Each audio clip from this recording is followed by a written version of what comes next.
Hey, what's up, guys?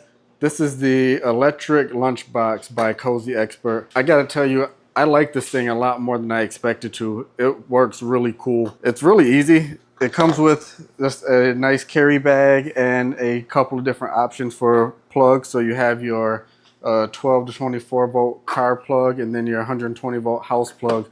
And basically all you do, you put your food in it and you take it to work with you or wherever you're going, and you plug it in and let your food heat up. It does come with a little like a clear container inside for you to pack any of your cold stuff. So, your vegetables and fruits or whatever.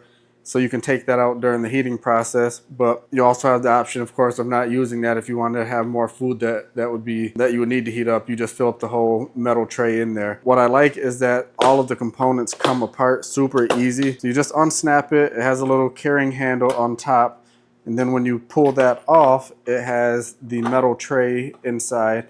It is pretty deep, so it does hold a pretty decent amount of food, I'd say, and it makes it really easy for cleaning. So after you use it, you can just pop that out and then throw it in the dishwasher. I also have to say I was surprised. I completely expected that it would leak. So the first thing I made with it was a can of Campbell's chicken noodle soup. So I poured that in there and turned the thing on the side. And I expected soup to come out, but it didn't. So I was really surprised about that. A couple things to just note that are important. You'll see it does have a little tab on it that says must open this exhaust cover before heating. So make sure you do that so you can let the steam and the extra heat come out of there. It does also come with a fork and spoon that you can store in the upper lid compartment.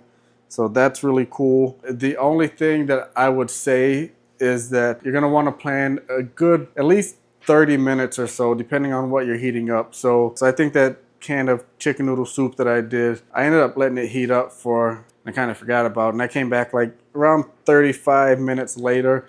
I mean, and it was actually hot, like it was really hot. So I was surprised and impressed with that because I didn't expect it to be. So you want to make sure you plug it in a good 30 to 40 minutes before you're actually ready to eat your lunch. So with that, I guess I'd say the people that it's good for would be anyone that's maybe like in construction. I know it would, when I worked in construction, is something that I would have thought would be really good to have, to just go and plug it in somewhere in the car or in an outlet, like I said, about 40 minutes before I was ready to eat. Or people who are on road trips and you don't want to stop and buy meals. Truck drivers and people that's just in the car for very long, extended periods of time. It'll work really good for them. Really, it's good for anybody. You know, you're in an office and you don't have microwaves, or you don't believe in using microwaves, whatever. So it does a good job. I didn't expect it to, but I'm really happy with it. I'm happy to say that I actually really do recommend this thing. It's really impressive.